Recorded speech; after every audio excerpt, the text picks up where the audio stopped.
Everybody, welcome back to Natatorium Knowledge. I'm your host, Eric Knight with Arenda, and today we are talking about pool filtration. So as always, we like to have subject matter experts on this channel, and today we have Justin Caron, one of the lead principals for Aquatic Design Group out of California. Justin, thank you for joining me. My pleasure. Thank you, Eric. Justin's been designing swimming pools with ADG since, what, 2005, you said? Yep.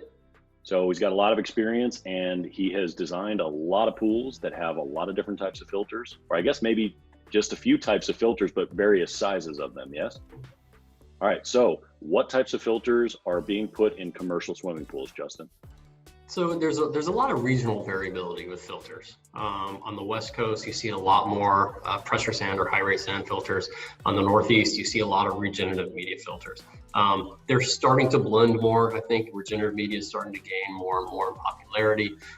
There are some things, not to get too involved with industry insider information, but there are some distribution channel things there that prevented certain manufacturers to gain access to other markets.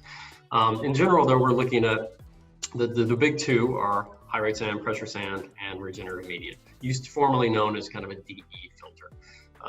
We still see some of the old school vacuum DE systems. We see some cartridge filter systems. And then we see some various media that are being included in those high rate sand filters, for instance. So a quick overview, high rate sand filter. What does a filter do? Let's start with that. So a filter basically takes the larger particulates out of water as the pool water is recycled, pushed through those before it returns back to the pool. The size of that particulate is tied to two things: one, filter type, and two, filter medium. So a typical high rate sand, pressure sand filter is going to filter out anywhere from 20 to 25 microns. For instance, to give you a little bit of perspective, I actually have a graphic. That can show. So I'll let you keep talking while I find it. Yeah. So not knowing what this graphic is, I'll talk about just some of those. You're gonna love it. I promise. You're gonna love it. I'm sure I will. Anything that you put up, Eric, I'm sure it's just gonna be the best. I'm sharing my screen. Brace yourself, audience. Let's take a look at this. Boom. How about that? Wow. That's a good one. So as Eric shows here in this graphic, beach sand, pretty small, right? This is something that irritates the heck out of you when you come back from the beach and you take off a suit or a towel and it's all over your floor. Human hair, I mean, mine aren't as plentiful as they used to be, but they're fairly small. They look great, Justin. Thanks, Eric. I did my hair just for you. You see dust, again, that's something that's relatively small. Human sight can detect something that's I think it's about 40 microns, 42 microns, somewhere in that level. And then depending on how good your eyes are, of course, and then a red blood cell you can see is 15 or so microns. So sand filters out a lot of that stuff, right? So the bigger stuff, it's going to catch your bikini tops, it's going to catch your goggles, it's going to catch your, the chunks. Come on. The strainer basket or the skimmer basket's your first filter. Let's be honest. Hoping that it's working properly. Yeah. And then this is your second line of defense in those regards, or really your third, because you have those gutter cleanouts themselves, your main drain covers, that'll be one. Then the hairline strainers that are associated with your pumps to prevent your pumps from being clogged up or impacted or hurt. And then this is the last step, before water is returned. So as you can see, sand filter typically here 20 to 30 microns, and that is a standard that's been used for years. It works well, right? It's not going to polish your water, but it's going to remove most of the big stuff, and then you're relying on your chemicals to do everything else. When you start to look at a cartridge filter, this is a very effective filter. In fact, we recommend them for very low use pools because they don't use a lot of water and they filter out pretty fine particulates. As long as you have a system where you pull that cartridge out, put it in a separate vat, you put a new cartridge in, you don't need how much downtime. So it's a pretty effective system, but they're incredibly limited when you're talking about high use pools. They're just not practical in those regards. Is that because of the oils and the bather load? Yeah, oils, bather loads, and frankly, the fact that you can't really automate them very well. You can't trigger a bump, you can't trigger a backwash with these, right? They take some hand-on maintenance hours. Finally, you look at a DE filter, and a DE filter, it says 1 micron here. I'm going to disagree with that a little bit and say it's typically 3 to 5. Although, depending on the manufacturer, it's only going on manufacturer claims, but yeah, some of them are, because it just depends on how much the perlite or the DE covers on the sleeves. But yeah, continue. Right, and the number of sleeves and all those other things. I call them tentacles because they just kind of hang down like tentacles off an octopus or something. DE filters do a terrific job of filtering out finer particulates. They give you a polished water, right? And that's something that a lot of people like. They also have the potential to help with some of those recreational water illnesses, those RWIs, because some of those things are large enough that the DE filter is going to help capture some of that, right? So that's the overview of the types of filters that are out there that we see the most of. And looking at it from that micron level. There's also some costs associated with your filter choice.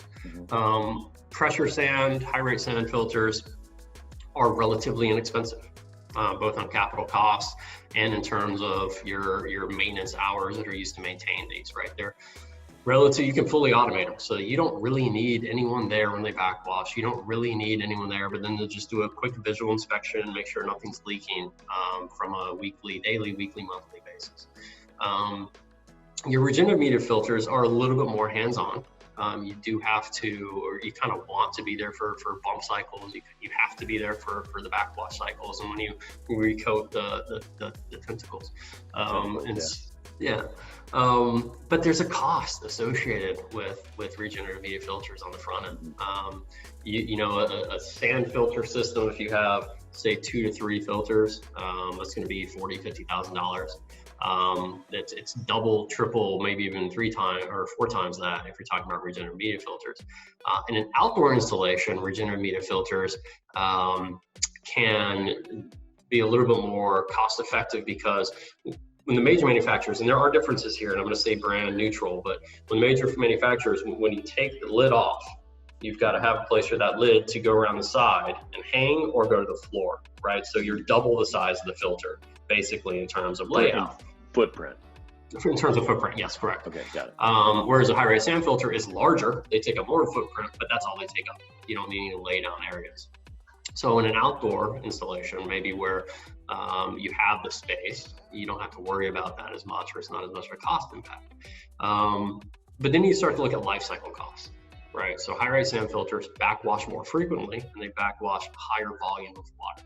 Some of that is a good thing. As you know, Eric, dilution is a solution to pollution, right? So if we have water quality problems, we bring in more fresh water. As long as that fresh water is pretty neutral, pretty good quality. About to say, it depends on your tap water, but yes. Yeah. And you can address some of those things with some scrubbers or some pre-filtration, before that water comes in. But in general terms, to keep things, pretty topical, bringing fresh water in is. Tell people what backwashing means. You keep saying that. Yeah, so backwashing is essentially you have an influent and effluent pressure on a filter. So when the water flows through to when the water comes out, that's when that delta becomes to a certain point, and that's going to vary based on manufacturer, filter size, etc. Your filters are dirty. Now the good thing is you mean you have too much pressure. That's what you mean by delta. Right.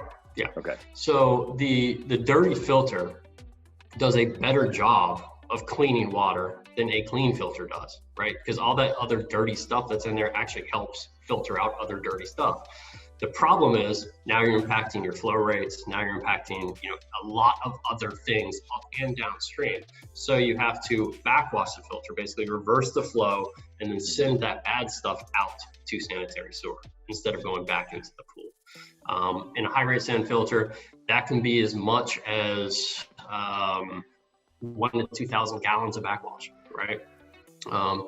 Versus looking at a regenerative media filter, because with your graphic, all those fun tentacles that hang down that are coated with perlite or whatever media that might be, you shake it off, and then it's like 2 times the volume of the tank, I think is a rule of thumb. And again, it varies from manufacturer, but let's just say that's 100 to 200 gallons per backwash instead of 1,000 to 2,000.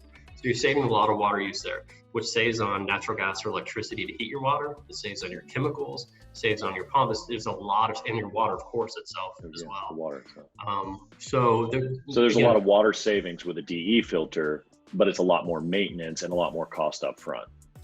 True. One thing, and I would urge caution with any manufacturer's claims related to water use, because they're going to give you that best case scenario. There are a lot of facilities where your TDS, or total dissolved solids, is going to raise to a level where you have to start bringing in fresh water and dumping water. When your DE filters, they're doing a great job cleaning the water, but now your TDS is getting higher, which can cause some other water quality problems and also invalidate some manufacturer's warranties potentially. Okay, got it. All right, so those are the two main ones. We said cartridge is not really appropriate because I guess the organics, for lack of a better term, they just stick and you can't automate it. Mm-hmm. Do you have a preference for a certain type of pool? Let's say the first one's a swim lesson pool, the second one's a big water park, and the third one is a competition 25-yard, 6-lane, no, maybe 8-lane pool, just like at a YMCA or something like that. So the first one, swim school, what would you probably spec on that? And so I hesitate to answer that question directly because it can and will. Well, it depends on the client. It does depend on the client. But do you really need to polish that water like you would at an aquatic center that's hosting Olympic trials or a national level meet? So I'd answer that question in two ways. One is that other than the peeing in the pool factor, your big competitive venue, you're not dealing with a clientele typically that is going to be bringing a lot of dirt or other, it's a user who's used to being in pools, and so they may pee in the pools, but they're going to be fairly clean. They're going to be swimming 5 or 6 times a day, so they're not going to have that buildup of everything on them. Whereas if you're doing with a swim school, your clientele are kids, right? That may or may not have full control of their body fluid evacuation protocols. I can see you struggling to stay politically correct on that, but yes, they pee in pools involuntarily. I'll say it for you. Yeah. But yeah, so you have a different clientele. And not just, but not just pee, but snot. I mean, kids are snot factories. Right? Yeah. It's going everywhere. They're spitting in the pool. They choke a lot and throw up water in the pool. They may not wipe properly. I mean, there's a lot of issues with swim schools. So I would say in some regards, swim schools have a higher need for a finer particulate to be filtered out. Now that can be accomplished with a pressure sand filter, but now we have to change the media, right? We're not going to go with a 20 grade or 30 grade silica sand. We're going to look at some of those other medias. There's ceramic, there's glass, there's zeolite, there's a bunch of different things out there that you can put in there. And now you can get down to 5, 8, 10, 12 microns as opposed to 20, 25, 30 microns. But using the same filter itself. Right, exactly, using the same filter. Right on. So there are some ways to attack that. To answer your question directly though, what regenerative media filters have struggled with is the oils. So if we have a outdoor pool or a wave pool or a lazy river where they're just people sinks, right? You just dump people in there. Everyone's wearing suntan lotion. They've got product in their hair. They've got, whatever that might be. I would highly encourage a pre-filter prior to a regenerative media filter. Regenerative media filter still is a perfect filter for that scenario, but we really want to get some of those oils absorbed first, whether that's through enzymes, whether that's through sand, whether that's through even a cartridge filter on the front end, where you're just every hour you have someone come in and change those cartridges out. That's going to allow your regenerative media filter to work a lot more effectively. Well, the regenerative filter media will absolutely capture the oils, but what I'm hearing you say, and I want you to correct me if I'm wrong, is you have to dump that media more often because it'll back up so fast. You're bumping every hour. We deal with wave pools specifically at, and again, I'm not going to list brands, but a national chain, worldwide chain that focuses on kids. And in their wave pools, they've got every hour they shut down the wave pool for 20 minutes while they bump those filters. Whereas if they had a pre-filtration loop, they could maybe bump the filter once every 4, 5, 6 hours, twice a day maybe, and then whatever that pre-filter ideally probably a sand filter from a cost standpoint, and from a getting fresh water standpoint, would capture most of those oils and allow the tentacles to do what they're meant to do, which is filter out the bad stuff. Well, I'm extremely biased, so audience, take that for what it is, but this is why residual enzymes that circulate around with the chlorine that are actually out there where the people are do amazing things for these pools, and they basically digest the oils. So they get rid of them, they off-gas the CO2.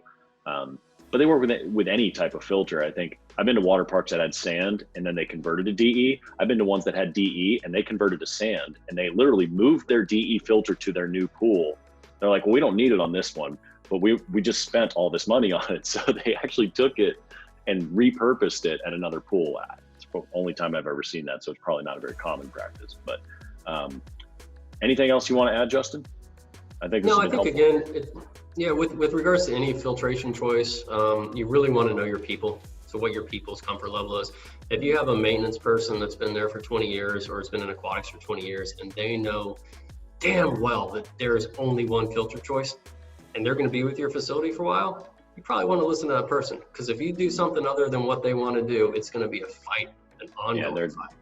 Yeah, and it's going to be a fight that's eventually going to come back to you as a designer of why did you go against what our trained person is. So anyway, this is Natatorium Knowledge is a channel that we're trying to get the most qualified subject matter experts on things. So Justin Caron, one of the lead principals for Aquatic Design Group in California, you've been doing this a long time. Thank you for being our subject matter expert today. I really appreciate you being on the show.